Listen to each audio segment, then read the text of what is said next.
Halo makhluk bumi, bagaimana kabar kalian? Semoga kalian dalam keadaan baik-baik saja. Dan selamat datang di channel Kumpulan Kisah yang akan menceritakan alur film yang pastinya seru dan menegangkan. Dan admin ucapkan terima kasih untuk yang telah men-support channel admin. Semoga kalian bisa naik haji di umur 2 bulan. Di video kali ini saya akan menceritakan sebuah film dari negara Argentina. Film ini dirilis pada tahun 2016 dengan judul Al Final del Túnel. Film ini disutradarai oleh Rodrigo Grandi. Film ini telah berhasil memenangkan dalam kategori film terbaik di Saital International Film Festival. Pada tahun 2017 bergenre kriminal. Trailer gak usah berlama-lama lagi, langsung saja kita ke alur ceritanya. Scene diperlihatkan tentang tokoh utama kita di film ini. Namanya Joaquin, seorang pria lumpuh yang tinggal di sebuah tempat yang bisa dianggap wilayah pinggiran. Ia hidup seorang diri hanya ditemani oleh seekor anjing kurus yang lumpuh. Tapi jangan salah, Joaquin ini seorang ahli elektronik juga seorang hacker yang cukup handal. Malam itu Joaquin yang merasa kasihan dengan anjing lumpuhnya berniat membunuh anjing itu tanpa rasa sakit. Ia menyuntikkan cairan bius ke dalam beberapa biskuit yang ada di toples. Sesaat kemudian ada seorang wanita bernama Berta bersama anaknya yang berumur 6 tahun bernama Betty mendatangi Joaquin. Karena mereka melihat iklan sewa yang ada di depan rumah Joaquin. Malam itu mereka berniat menyewa kamar Joaquin, sebenarnya ingin menolak. Mereka seharusnya menelpon dulu sebelum datang. Tapi karena hujan malam itu sangat lebat dan mereka membutuhkan tempat menginap, Joaquin membiarkan saja mereka.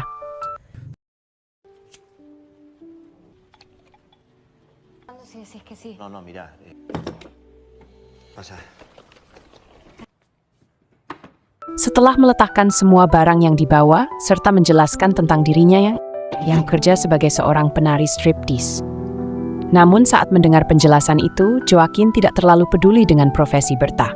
Ianya ingin segera kembali ke bawah, melanjutkan pekerjaannya. Setelah kepergian Joaquin, Berta menemukan surat peringatan penyitaan dari pihak bank. Ternyata Joaquin memiliki hutang di bank dengan rumah itu sebagai jaminan. Sementara itu dalam kesehariannya, Joaquin hanya bekerja sebagai tukang servis komputer dan perlengkapan elektronik lainnya. Namun pekerjaannya itu tidak mampu menutupi hutang, membuat dia mengalami kesulitan finansial, yang mungkin saja akan membuat propertinya disita. Esok harinya, Betty, si anak Berta, tiba-tiba menghilang. Berta sangat khawatir, ia mencoba mencari ke halaman belakang rumah dan menanyakan kepada Joaquin. Karena Joaquin tidak tahu mana Betty, Berta terus mencari memasuki halaman belakang. Joaquin mencoba melarangnya, tetapi Berta tidak peduli. Ia terus melangkah ke depan. Tiba-tiba, Berta melihat seluncuran bermain anak, serta sebuah mobil rusak bekas tabrakan yang sudah dipenuhi semak-semak. Kondisi mobil itu menjelaskan situasi Joaquin. Anak dan istri Joaquin tewas dalam kecelakaan maut. Sedangkan Joaquin berhasil selamat, namun dengan kedua kakinya yang lumpuh karena tidak ada di halaman belakang. Berta lanjut mencarinya ke gudang bawah tanah. Dan benar saja, Betty bersembunyi di sebuah lemari dalam gudang tersebut. Ternyata Betty memang memiliki kebiasaan bersembunyi dari ibunya. Malam harinya, saat memasukkan pakaian ke dalam lemari, Berta menemukan sebuah kotak yang dipenuhi dengan foto istri dan anak Joaquin. Berta memperhatikan semua foto itu. Terlihat keluarga Joaquin adalah keluarga yang harmonis, penuh dengan canda tawa, seorang ayah dan suami yang sangat menyayangi keluarganya. Malam harinya, Berta mengundang Joaquin untuk minum bersama sambil mengakrabkan diri. Semacam perkenalan, sekaligus merayakan hari ulang tahunnya. Karena Berta memaksa Joaquin hanya bisa menurutinya. Di sini, Berta menjelaskan keadaan Betty kepada Joaquin. Betty seperti memiliki masalah mental yang membuatnya berhenti bicara sejak 2 tahun yang lalu. Tapi itu bukan berarti Betty bisu, hanya saja dia tiba-tiba berhenti bicara. Setelah Berta berkonsultasi dengan psikiater, mereka menyarankan agar tidak memaksa Betty berbicara. Karena itu lebih baik untuk pemulihan mentalnya setelah melihat Betty yang mulai mengantuk. Berta meminta izin untuk membawa Betty ke kamarnya setelah kembali. Berta mulai membicarakan keahlian menarinya. Joaquin yang entah karena sedang mabuk atau apa, ia meminta Berta menari untuknya. Dan jadilah Berta malam itu menari striptease di hadapan Joaquin. Setelah pertunjukan solo Berta itu, Joaquin merasa agak tertarik dengan Berta. Di sela-sela pekerjaannya, Joaquin sering membayangkan Berta yang menari di hadapannya. Setelah beberapa malam, Joaquin menyaksikan Betty yang mendekati anjing lumpuhnya. Joaquin segera menghentikan pekerjaannya dan memperhatikan Betty. Berta yang juga melihat Betty mendekati anjing Joaquin segera melarangnya. Betty berteriak keras. Anehnya, anjing lumpuh itu mulai berusaha berdiri dengan gemetar. Melihat itu, Joaquin memiliki perasaan aneh. Padahal anjing itu sudah lama tidak beranjak dari tempatnya tidur. Entah apa yang ia pikirkan. Joaquin segera turun ke bawah meninggalkan anjingnya bersama Betty. Sambil merokok di ruang kerja bawah tanah ini, Joaquin menangis. Ia sangat merindukan istri dan anaknya setelah kembali tenang. Ia secara tidak sengaja mendengar suara dari ruang bawah tanah bangunan sebelahnya. Karena penasaran, Joaquin berusaha untuk mendengar apa yang sedang terjadi di sana. Dengan bantuan stetoskop di sini, Joaquin berhasil mendengarkan pembicaraan beberapa orang yang menyebut dirinya si cacat. Juga terdengar mereka sedang mengerjakan sesuatu seperti mengangkat karung pasir. Tiba-tiba Berta mengajak Joaquin naik ke atas untuk sekedar minum bersama. Karena tidak ingin menolak, Joaquin segera merakit alat perekam dengan digabung stetoskop agar bisa merekam pembicaraan orang-orang di ruang sebelah. Malam itu, Joaquin menikmati kembali suasana kekeluargaan. Ia duduk berseberangan dengan Betty sambil mengelus anjingnya. Sedangkan Berta memasak untuk mereka setelah acara makan-makan. Setelah selesai, Joaquin kembali ke bawah. Ia segera mendengarkan rekaman itu dengan teliti. Seperti yang didengar sebelumnya, orang-orang ini sedang mengerjakan seperti penggalian bawah tanah. Setelah mempercepat rekaman, Joaquin mendengar penyutan nama-nama mereka, seperti Puppet, Pichi Pipito, Lepi, dan Perdo. Keempat orang ini dikepalai oleh seorang pria bernama Gareleto. Mereka juga menyebutkan tentang eksekusi pekerjaan pada hari Sabtu tanggal 24 Desember. Joaquin mencatat semua hal penting yang ia dengar agar tidak melupakannya. Karena sangat penasaran, Joaquin melobangi tembok dengan obeng. Ia memasang kamera pengintai kecil untuk memantau mereka. Esok harinya, Joaquin meminta Berta dan anaknya segera pindah dari rumahnya untuk 1 bulan ke depan, dengan alasan ia perlu waktu sendiri. Sebenarnya, Joaquin sangat khawatir dengan keselamatan Berta dan Betty, karena dari gelagatnya para pekerja di sebelah rumahnya adalah para penjahat. Berta merasa tidak terima dengan keputusan Joaquin, karena kontrak sewa sudah ditandatangani. Joaquin tidak berhak mengusir mereka sebelum kontrak habis. Berta menganggap Joaquin takut jatuh cinta padanya. Merasa minder karena kakinya lumpuh. Berta tidak keberatan. Jika Joaquin bisa membuatnya nyaman, ia akan menerimanya. Berta meminta Joaquin memikirkannya dalam 1 malam untuk memutuskan dirinya tetap tinggal atau pergi dari sana. Esok harinya, Joaquin akhirnya memutuskan untuk membiarkan Berta dan anaknya tetap tinggal di sana. Joaquin berniat menunjukkan apa yang terjadi di ruang sebelah kepada Berta dan meminta dia untuk menemuinya di ruang kerjanya. Setelah tiba di bawah Joaquin, segera memeriksa rekaman kamera yang ia pasang. Namun betapa kagetnya Joaquin ketika melihat Berta di rekaman itu sedang menemui Gareleto. Ternyata Berta dan Gareleto adalah sepasang kekasih. Gareleto sengaja mengutus Berta ke rumah Joaquin untuk mengawasinya, karena mereka berniat merampok bank yang ada di sebelah rumah Joaquin. Karung pasir yang diangkat ke atas adalah pasir galian terowongan menuju penyimpanan bank. Saat kemudian dari atas Berta bertanya apa yang ingin ditunjukkan kepadanya, ia tahu kalau Berta berkhianat. Joaquin hanya mengatakan kalau ia ingin menunjukkan sesuatu di YouTube kepada Betty. Sementara itu Betty, yang tidak pernah berbicara satu kata pun selama 2 tahun. Ternyata dia sering berbicara kepada Casemiro, anjing peliharaan Joaquin. Joaquin yang melihat itu ingin mengetahui apa yang dikatakan Betty. Diam-diam dia memasang perekam suara pada kalung anjing itu. Sedangkan di ruangan sebelah dalam rekaman Joaquin melihat keributan antara kelompok tersebut. Karena salah satu anggota mereka bernama Puppet menyimpan ponsel dan sering berkirim SMS dengan pacarnya. Hal itu membuat Gareleto sangat marah dan menduga Puppet adalah polisi. Puppet mengatakan jika wanita itu adalah pacarnya, karena dia selalu bertanya keberadaan Puppet. Ditambah saat Puppet keluar membeli persediaan makanan pacarnya itu tidak sengaja melihat Puppet di sekitar bank tersebut. Karena pacarnya terus mendesak, Puppet terpaksa mengirim alamat bank tersebut dan mengatakan dia bekerja di dekat bank. Gareleto menjadi semakin kesal. Memberikan alamat kepada orang di luar pekerjaan sama saja dengan bunuh diri. Setelah penampokan, pacar Puppet pasti akan ditanyai karena hubungannya dengan Puppet. Selanjutnya, kelompok mereka pasti akan terlajak. Demi mengamankan situasi, Gareleto terpaksa membunuh Puppet dan menghilangkan jejaknya. Namun tanpa Grelito sadari, Joaquin telah merekam semua kegiatan itu, termasuk pembunuhan Puppet. Malam berikutnya, Joaquin mengajak Berta minum bersama. Namun tanpa diketahui Berta, Joaquin telah memasukkan obat bius ke dalam minumannya. Berta yang mulai mabuk dengan sengaja menggoda Joaquin. Tapi Joaquin yang sudah mengetahui siapa Berta hanya bersikap biasa. Hingga beberapa saat kemudian, Berta mulai merasa pusing. Karena sudah tidak tahan, Berta segera berjalan menuju kamarnya untuk berbaring. Joaquin hanya mengikuti dari belakang dengan membawa jarum suntik di tangannya. Ternyata, Joaquin kembali menyuntikkan obat bius itu agar Berta tertidur lelap. Malam itu, ia juga mengikatnya di sudut tempat tidur agar Berta tidak melarikan diri. Setelah masalah Berta beres, Joaquin langsung turun ke bawah. Kembali ke kawanan perampok, mereka sedang bersiap dengan mengumpirmasi kotak deposit yang ada di ruang penyimpanan bank. Dari informasi yang diberikan Goodman ini adalah seorang polisi dengan jabatan tinggi. Orang inilah yang menjadi otak perampokan banknya akan dilakukan Grelito. Goodman memberikan informasi jika kotak dengan nomor 747 dan 748 tidak boleh mereka sentuh. Karena kotak itu hubung dengan alarm jogging yang menyaksikan. Dari kamera pengintai sudah mencatat semua hal penting yang dibicarakan Grelito. Sementara itu, Beta yang sudah kembali sadar memperingatkan Joaquin agar tidak macam-macam dengan mereka. Karena mereka bisa membunuh Joaquin, namun Joaquin malah memperingatkan Beta bahwa laki-laki seperti Grelito tidak pantas untuk dia. Juga tidak pantas untuk jadi ayah Betty. Joaquin kemudian menunjukkan rekaman pembunuhan Puppet yang dilakukan oleh Grelito sebelumnya.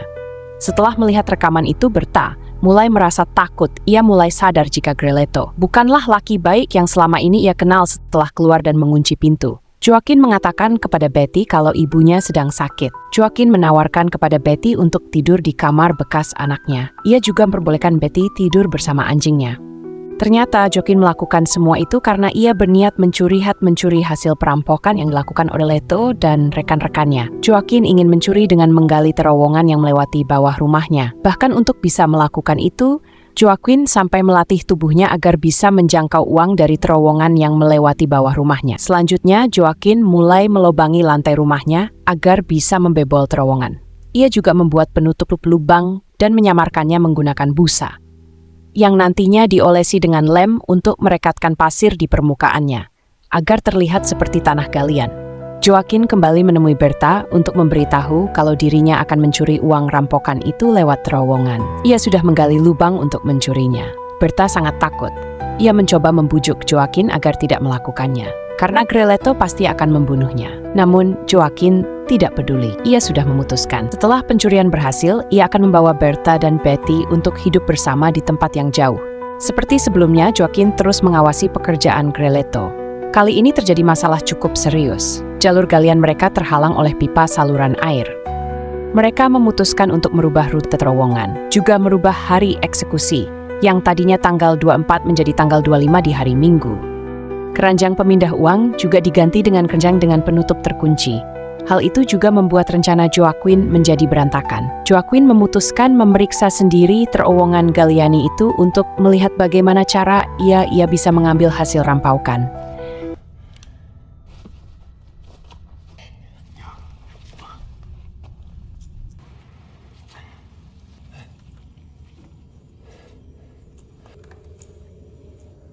Tiba-tiba kelompok Grelito datang.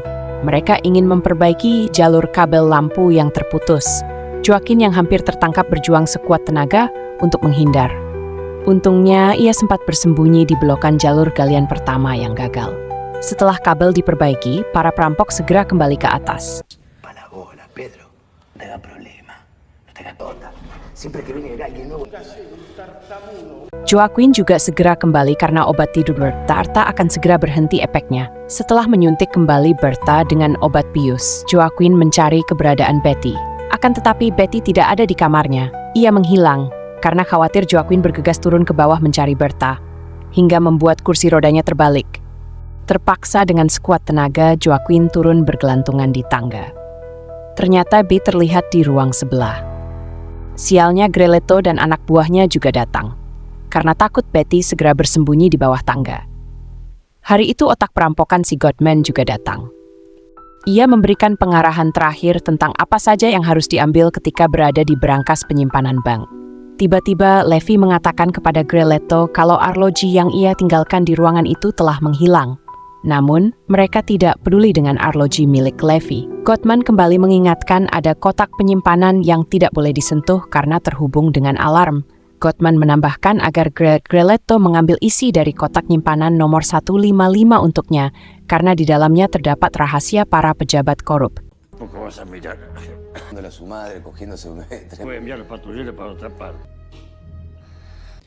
Setelah semua orang pergi, Betty segera memasuki terowongan kembali ke rumah Joaquin. Joaquin sangat khawatir ia memeluk Betty dengan erat.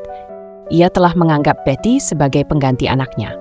Sementara itu, Greletto kembali menelpon Berta untuk memastikan keadaan rumah Joaquin.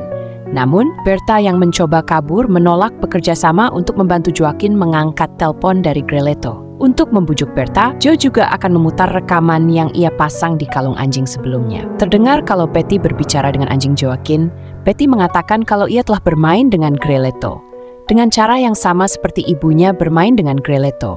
Greletto memintanya untuk tidak bicara kepada siapapun, karena jika ibunya tahu, ia pasti akan cemburu. Sejak saat itulah, Betty tidak pernah berbicara dengan siapapun. Kenyataan itu membuat hati Berta hancur, karena lelaki yang ia cintai telah mencabuli anaknya sendiri. Berta bersikeras untuk dilepaskan karena ia ingin membunuh Greletto. Tetapi Joaquin mencoba membujuknya dengan mengatakan rencananya, mencuri uang rampokan itu dan mengacaukan semuanya. Malam harinya, malam eksekusi sebelum jam 8, Joaquin mengunci kabar Betty dari luar. Kemudian ia segera menuruni terowongan menuju lokasi berangkas bank.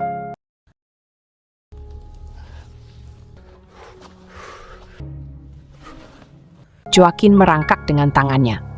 Setibanya di bawah lokasi berangkas, Joaquin melepas peledak yang terpasang di sana. Kemudian ia memindahkan peledak itu tepat di samping pipa air.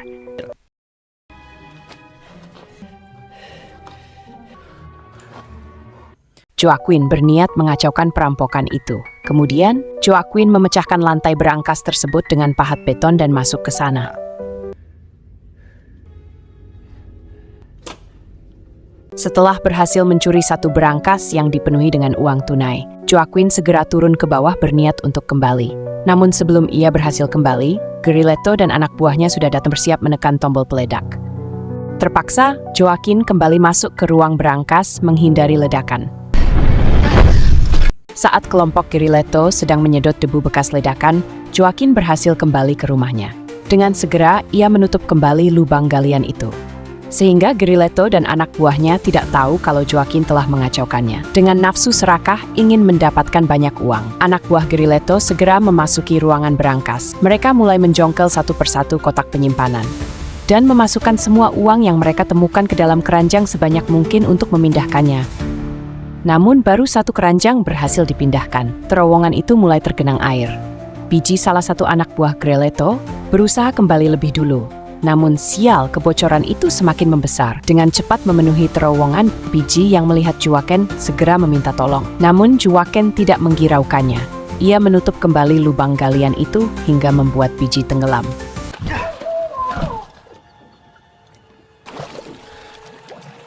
Sedangkan dua orang lainnya terjebak di dalam berangkas.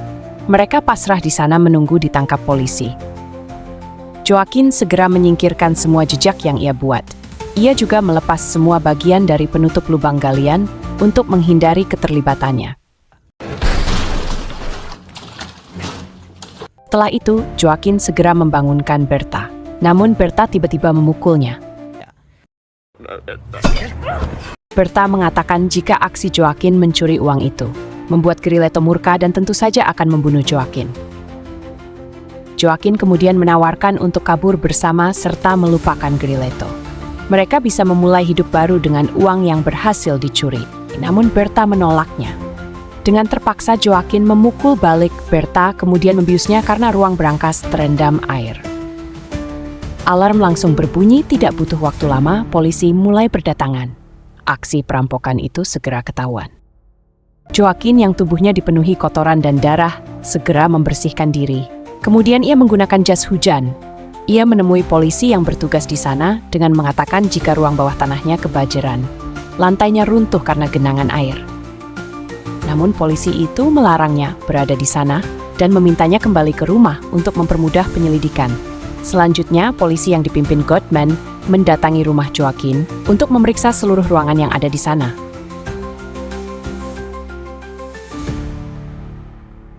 Setelah memastikan semuanya, polisi segera pergi.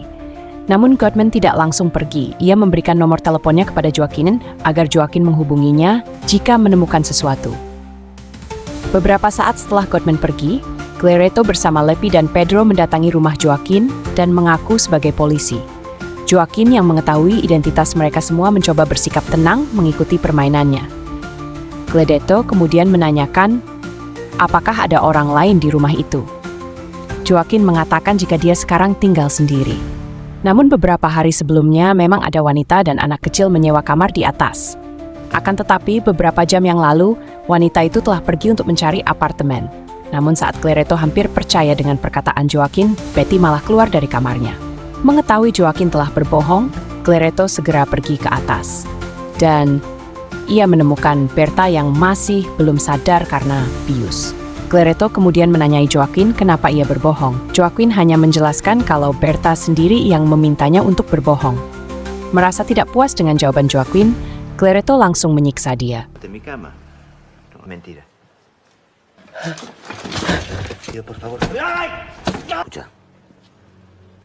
Saat sedang dipukuli, Joaquin mengirim SMS kepada Goldman tanpa diketahui Clereto. Saat kemudian, Goldman menelpon Clereto dengan mengatakan jika dirinya telah berada di depan pintu.